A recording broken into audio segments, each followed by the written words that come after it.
1957 पुरंदर किला, पुणे।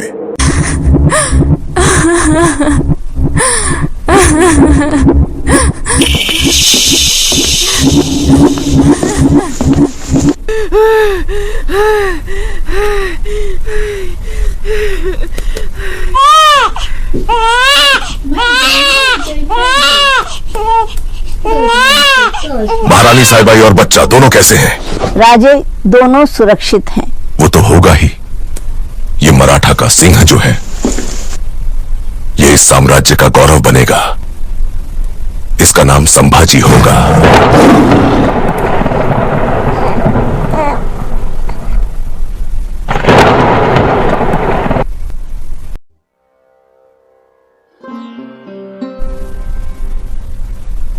केवल 2 वर्ष की उम्र में संभाजी की मां की मृत्यु हो गई थी। तभी से मैं इनका लालन पालन कर रही हूं और अब समय आ गया है। अब से संभाजी को युद्ध कला के साथ साथ धर्म और न्याय भी सीखना होगा। आज से हम दोनों संभाजी की शिक्षा की देखभाल करेंगे।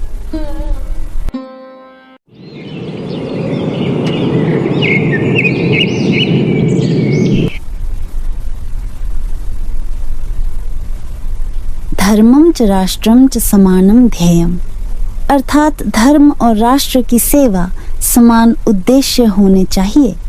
राजकुमार, तुम्हारी लगन देखकर ऐसा लगता है कि तुम अपने पिता शिवाजी महाराज से भी बड़ा इतिहास रचोगे। संभाजी बचपन से ही विलक्षण बुद्धि के धनी थे। हर काम वो पूरी निष्ठा और मेहनत से करते थे। बहुत कम समय में ही उन्हें संस्कृत, मराठी और फारसी भाषा का पूरा ज्ञान हो गया था।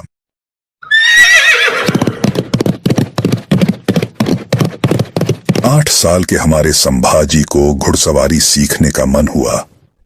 पहली बार सीखते समय ही वह पूरी गति से घोड़े को दौड़ाने लगते हैं और तभी अचानक गिर जाते हैं। अगर गिरकर हार मान ले तो यह मराठा का अपमान होगा। गिरने के बाद भी वे वीर की तरह उठते हैं और वापस सवारी शुरू करते हैं। बोलो पार्वती पता, हर हर महादेव। यह है सोयराबाई भोसले, जो शिवाजी महाराज की दूसरी पत्नी और संभाजी की सौतेली मां है। वो किले से संभाजी की घुड़सवारी देख रही हैं।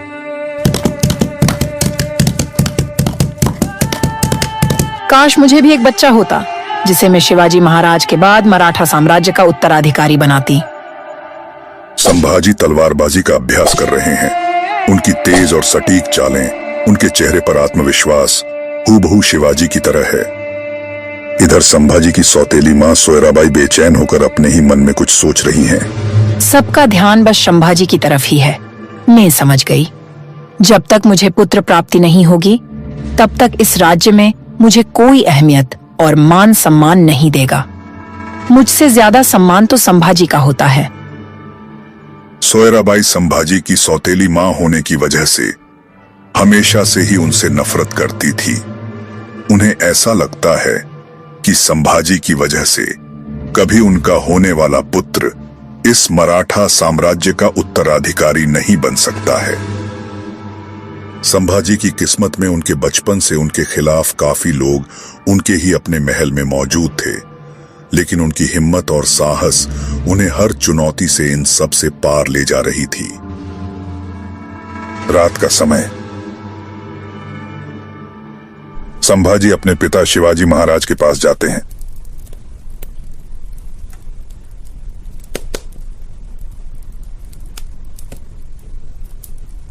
बेटा, एक बात हमेशा ध्यान रखना, कभी कभी अपने ही लोग इस खंजर की तरह होते हैं। रहेंगे तो तुम्हारे साथ, पर कब उनसे हमें जख्म मिल जाएगा पता नहीं चलने देंगे। पिताजी, जब तक आपकी तलवार और आपके विचार मेरे साथ हैं, कोई मेरा कुछ नहीं बिगाड़ सकता।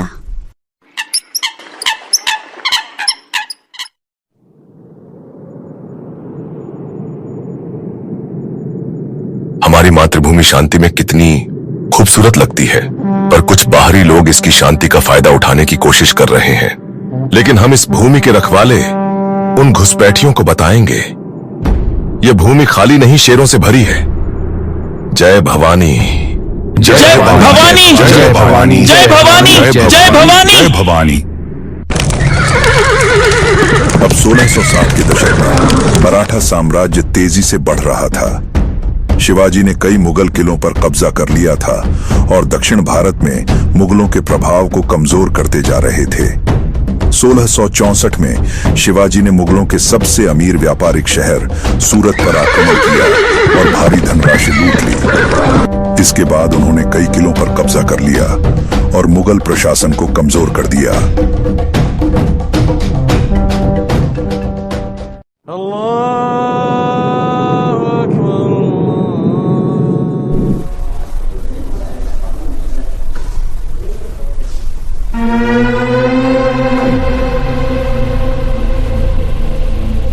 शिवाजी को रोकना होगा, नहीं तो ये मराठा आग पूरे हिंदुस्तान को जला देगी। अब तक मुगल शहंशाह औरंगजेब को एहसास हो गया था कि अगर शिवाजी को रोका नहीं गया तो मराठा साम्राज्य की ताकत और बढ़ जाएगी और मुगलों का भारत से नामो निशान जल्द ही मिट जाएगा। औरंग ने कुछ युद्ध लड़े। मुगलों और मराठों के बीच लंबे समय तक संघर्ष चला। मराठा मुगलों से काबू नहीं हो रहे थे। ये देखते हुए मुगल शहंशाह औरंगजेब एक चाल खेलता है। सन 1665 में शिवाजी के साथ पुरंदर की संधि कर लेता है। इस संधि के अनुसार शिवाजी को 23 किले मुगलों को देने पड़े और बदले में उन्हें राजा का दर्जा दिया गया। औरंगजेब ने संधि को मजबूरी में स्वीकार किया, लेकिन वह अंदर ही अंदर मराठा साम्राज्य को खत्म करना चाहता था। इसीलिए अब औरंगजेब इस खेल को खत्म करने चाहता है। शिवाजी को मारने के लिए तलवार की जरूरत नहीं। अगर हम उन्हें चालाकी से मुगलों की सेवा में झुका दिया जाए तो मराठा ताकत धीरे धीरे खुद ही खत्म हो जाएगी। अब एक जाल बिछाया जाए। शिवाजी को मुगल शहंशाह का एक सुलह का निमंत्रण भेजा जाए। बेशक, जहां तलवार नहीं वहां राजनीति काम करती है। सन 1666 में औरंगजेब शिवाजी को आगरा बुलाने का निमंत्रण भेजता है। इस निमंत्रण में लिखा था कि उन्हें मुगलों की सेवा में एक बड़ा ओहदा दिया जाएगा और शिवाजी को दक्षिण भारत का सूबेदार बना दिया जाएगा। जिसके बाद अगले दिन शिवाजी अपने 9 साल के बेटे संभाजी के साथ घोड़े से आगरा की ओर चल देते हैं।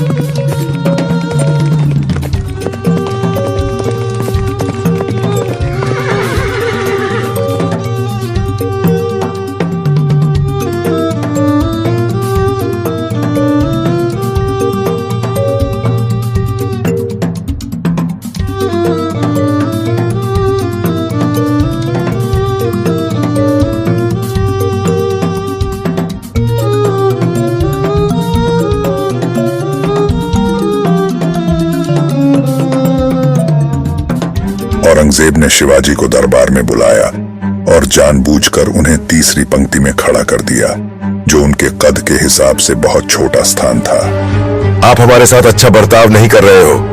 मुझे पता है आपने जानबूझकर मुझे नीचा दिखाने के लिए ये सब किया। कैसे मुगल बादशाह हो आप? इस तरह का अपमान हम बर्दाश्त नहीं करेंगे।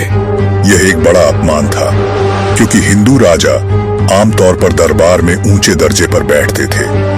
शिवाजी को एहसास हो गया कि यह सिर्फ एक चाल थी और औरंगजेब उन्हें गिरफ्तार करने का मौका ढूंढ रहा था, क्योंकि जैसे ही शिवाजी ने इस अपमान का विरोध किया, औरंगजेब ने बादशाह से ऊंची आवाज में बात करने के जुर्म में तुरंत उन्हें कैद करने का आदेश दे दिया।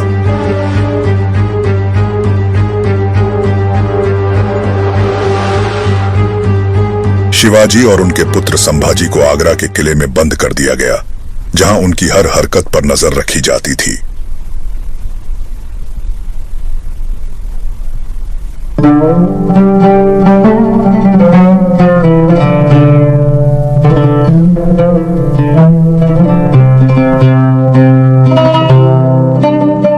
शिवाजी, मराठा शक्ति को बचाना चाहते हो तो मैं तुम्हें 2 रास्ते देता हूं। या तो इस्लाम कबूल करो या मराठा साम्राज्य को हमारे कदमों में सौंप दो।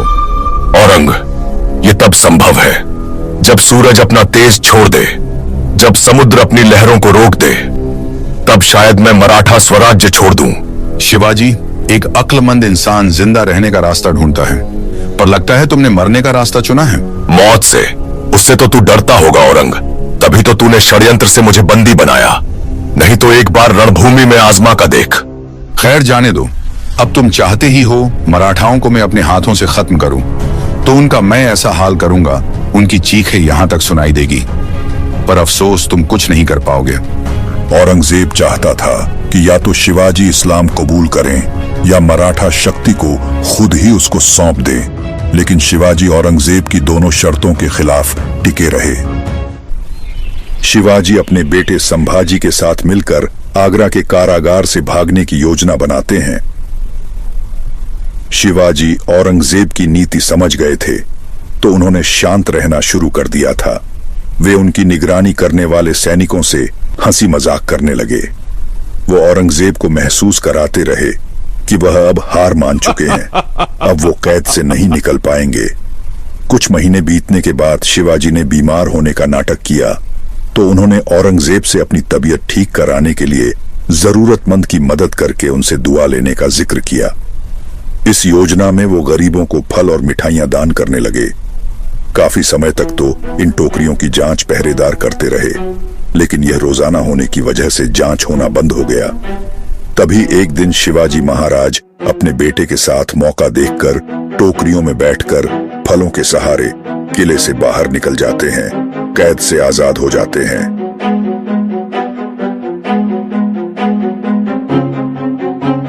इस तरह दोनों आगरा से निकलने में कामयाब रहे। अब किले से निकलते ही शिवाजी खुद का और अपने बेटे संभाजी के वेश बदल देते हैं ताकि कोई उन्हें पहचान न सके। वे दोनों उत्तर भारत की गलियों से होते हुए राजस्थान के रास्ते महाराष्ट्र पहुंचे। यह सफर 1200 किलोमीटर लंबा था और हर पल मौत का खतरा मंडरा रहा था।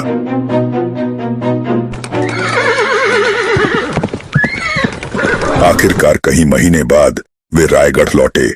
आगरा से आने के बाद शिवाजी ने अपने बेटे संभाजी को युद्ध कला, राजनीति और कूटनीति की शिक्षा के लिए राजा जय सिंह के पास भेजा।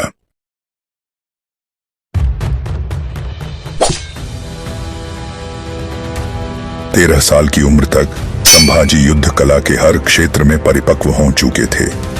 घुड़सवारी, तलवारबाजी, युद्ध में दुश्मन को हराने की कला संभाजी के लिए अब आम बात थी। यह उनकी दादी जीजाबाई की बचपन की शिक्षा और साहस ही था जिसने इतनी सी उम्र में ही संभाजी को मराठा साम्राज्य का एक वीर योद्धा बनाया। संभाजी ने युद्ध और राजनीति में महारत हासिल करना जारी रखा। इस दौरान वे अपने पिता शिवाजी के मार्गदर्शन में मराठा साम्राज्य के विस्तार और सुरक्षा के लिए काम करते रहे। समय के साथ उन्होंने मुगलों के खिलाफ युद्धों की शुरुआत भी कर ही दी थी। इसी दौरान 1670 में संभाजी की सौतेली मां सोयराबाई को पुत्र प्राप्ति होती है, जिसका नाम शिवाजी राजा राम रखते हैं। राजा राम नाम रखने के पीछे शिवाजी महाराज और उनके परिवार की धार्मिक आस्था और प्रतीकात्मक सोच थी। मराठा परिवार भगवान राम के अनन्य भक्त थे। शिवाजी को भगवान राम के गुण, धैर्य, न्यायप्रियता और साहस में गहरी आस्था थी, इसलिए वो अपने छोटे बेटे का नाम राजा राम रखते हैं।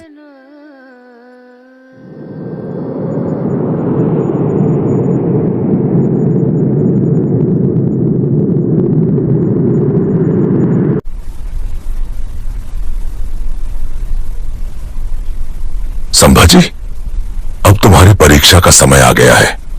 अब तुम्हें अकेले दुश्मनों का सामना करना है। 1672 में शिवाजी ने अपने बेटे संभाजी को मुगलों के खिलाफ पहली बड़ी लड़ाई के लिए भेजा।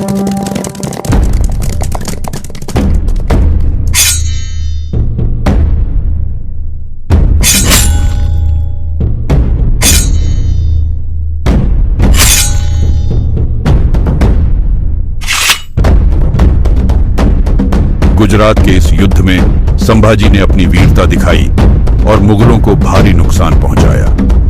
इस युद्ध के बाद शिवाजी को यकीन हो गया कि संभाजी एक महान योद्धा बनने के लिए तैयार है।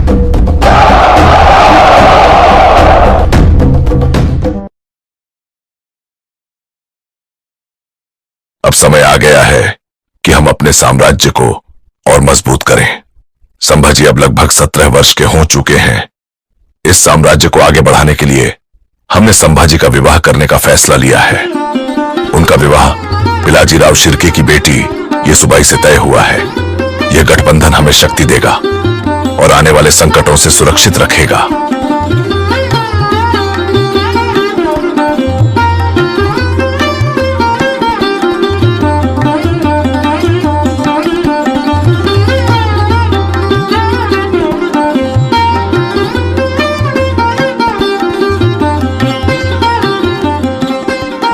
संभाजी की शादी के कुछ दिनों बाद शिवाजी को छत्रपति का ताज पहनाया गया।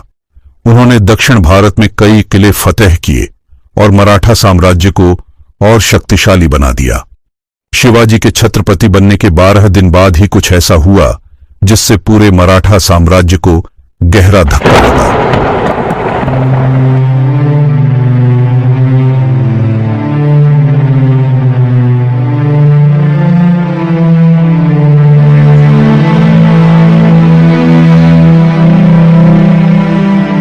शिवा, याद रखना, स्वराज्य केवल एक राज्य नहीं है, ये हमारे लोगों से किया गया वचन है। इसकी रक्षा करना हर कीमत पर। आई, आपने हमेशा मुझे रास्ता दिखाया है। आपके जाने के बाद मुझे राह कौन दिखाएगा?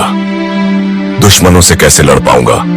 तू अकेला नहीं है शिवा, अब संभा भी तेरा साथ देगा।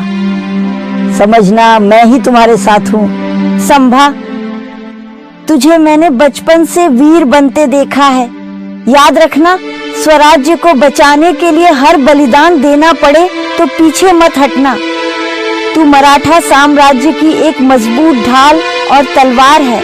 आई, मैं वचन देता हूँ, आपके स्वराज्य की रक्षा अपने प्राणों से बढ़कर करूंगा। कोई दुश्मन इसे छू भी नहीं पाएगा। जीजाबाई की आंखें धीरे धीरे बंद हो जाती हैं। शिवाजी और संभाजी के चेहरे पर गहरा दुख छा जाता है। उस रात रायगढ़ ने अपनी जननी को खो दिया, लेकिन जीजाबाई का आशीर्वाद शिवाजी और संभाजी के साथ साथ उस परिवार के हर कदम में उनके साथ रहा।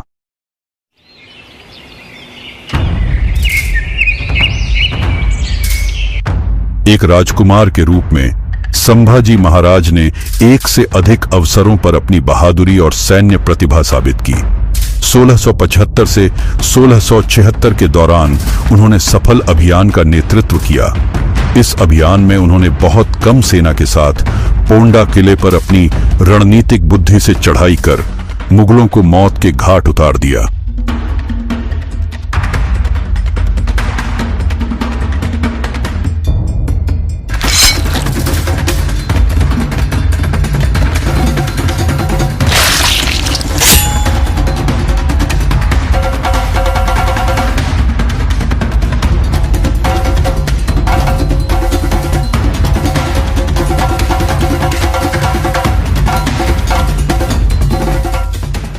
शिवाजी महाराज अपने वरिष्ठ सेना नायकों के साथ गोलकुंडा और बीजापुर के खिलाफ रणनीति बना रहे हैं।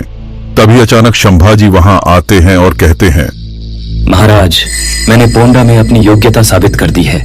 इस अभियान में मैं भी आपके साथ जाना चाहता हूँ। नहीं संभा, इस बार तुम रायगढ़ में ही रहोगे।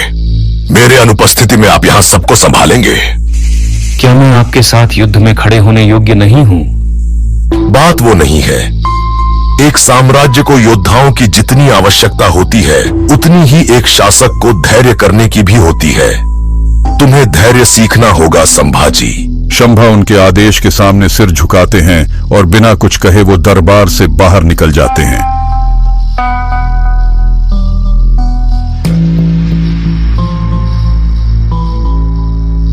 राजकुमार, मैं आपकी आंखों में उठता तूफान देख सकता हूँ। क्रोध को अपनी बुद्धि पर हावी मत होने दीजिए। बुद्धि? क्या बुद्धि यही है कि मैं रायगढ़ में एक पिंजरे में बंद शेर की तरह बैठा रहूं? वे मुझे अभी भी सिर्फ एक अयोग्य बालक समझते हैं, जो उनके योग्य नहीं है। नहीं, ऐसा नहीं है। बस तुम्हारे पिता सिर्फ तुम्हारी रक्षा करना चाहते हैं राजकुमार। बस अब समझ गया मैं। अगर रायगढ़ को मेरी जरूरत नहीं, तो मुझे भी रायगढ़ की कोई जरूरत नहीं। जा रहा हूं वहां जो मेरी शक्ति का मूल्य समझेंगे।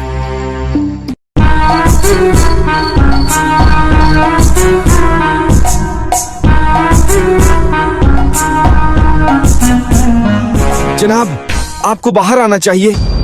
एक अप्रत्याशित मेहमान आया है।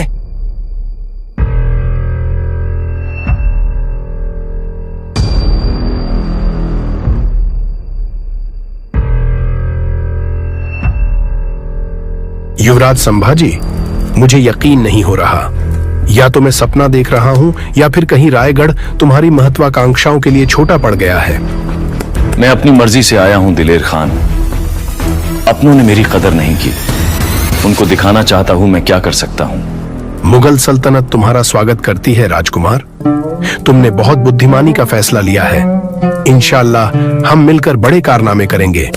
संभाजी सिर हिलाते हैं, लेकिन उनकी आंखों में अनजानी बेचैनी झलकती है। उन्हें यह एहसास नहीं होता कि दिलेर खान की आंखों में वही शातिर चमक है जो किसी शिकारी की होती है जब शिकार खुद उसके जाल में चला आए।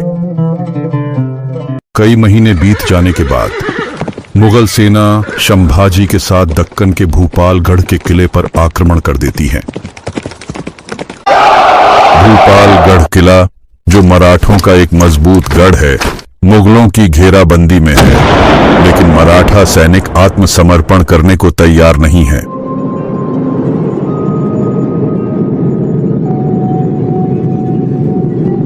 तभी दिलेर खान बोलता है, 16 दिन हो गए और ये अभी भी झुके नहीं।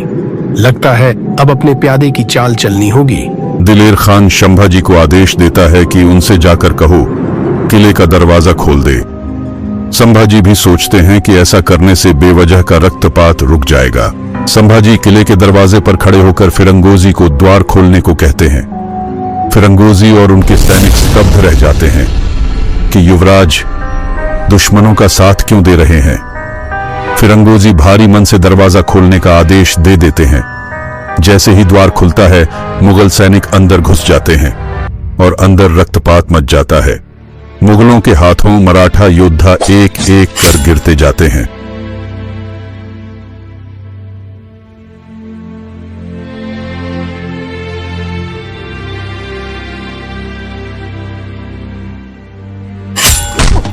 फिरंगोजी को पकड़कर दिलेर खान के सामने लाया जाता है।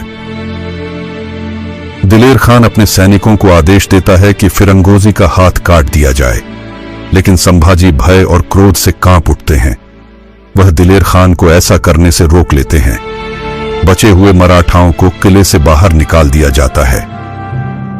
जैसे ही इधर रायगढ़ में शिवाजी को यह बात पता चलती है कि संभाजी मुगल सल्तनत में शामिल हो गए हैं और अब मराठा किलों पर आक्रमण कर रहे हैं, तो उनकी आंखें गुस्से से लाल हो जाती हैं और तब वह सभी किलों को आदेश देते हैं, सुन लो सब, आज से यदि कोई भी मराठा किला संभाजी को दुश्मनों के साथ देखे तो उसे भी दुश्मन समझकर तोपें दाग दो।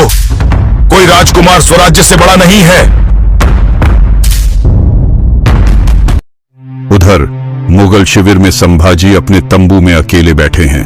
उनका दिमाग सुन्न हो गया है, उनके हाथ कांप रहे हैं। उनके कानों में भूपालगढ़ में मरे हुए मराठा सैनिकों की चीखें गूंज रही हैं।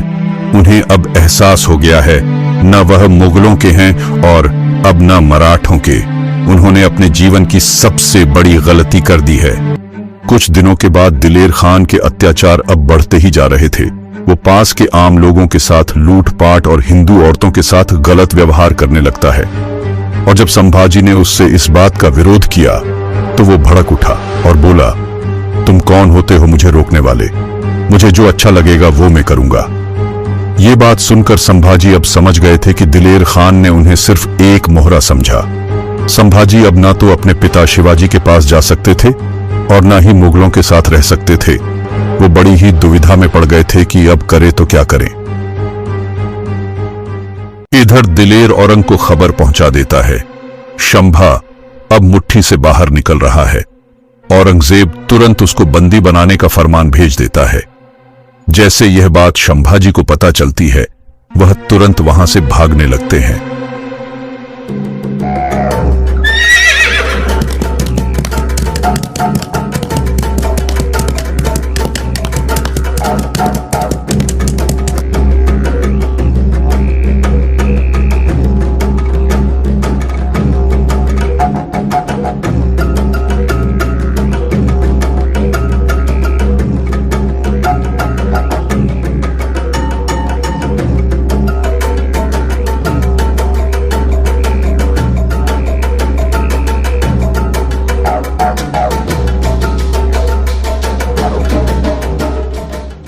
संभाजी नदी पार करने के बाद घने जंगलों में पैदल सफर शुरू करते हैं। 3 दिनों का सफर तय करके बीजापुर के एक छोटे से गांव में जाते हैं, जहां संभाजी 10 दिनों तक रुकने के बाद महाबलेश्वर की पहाड़ियों को पार करते हुए पन्हाला किले पहुंचते हैं, जहां उनके कुछ भरोसेमंद साथी पहले से मौजूद थे। इस दौरान उनके मन में एक ही सवाल खटक रहा था। क्या पिताजी मुझे माफ करेंगे? हरगिज नहीं करेंगे शायद। मैंने जो गलती की है, इसकी सजा तो सिर्फ मृत्यु है। यहां तक सबकी नजरों से भी गिर चुका हूं मैं। पता नहीं सब लोग मेरे बारे में क्या सोच रहे होंगे। अब कोई नहीं अपनाएगा।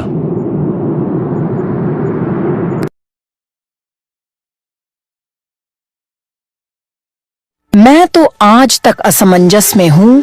मुझे यकीन ही नहीं होता महाराज कि संभाजी ने मुगलों का साथ दिया। आपने हमेशा उसे मराठा साम्राज्य का भविष्य समझा था, पर देखिए उसने आपके और मराठाओं का विश्वास को कैसे तोड़ा। मुझे भी यही चिंता है महारानी। अगर संभाजी लौटता भी है तो क्या मराठा साम्राज्य फिर से उसे अपना राजा मान सकेगा? महाराज, भविष्य के लिए हमारी उम्मीदें राजा राम से जुड़ी होनी चाहिए। वह अभी छोटा है, लेकिन सही मार्गदर्शन में है। वह मराठा साम्राज्य की बागडोर संभाल सकता है। संभाजी ने तो अपने कर्मों से अपना रास्ता खुद ही अलग कर लिया है। सोयराबाई इस मौके का पूरा फायदा उठाकर शिवाजी के मन में संभाजी को लेकर जहर घोल देती है।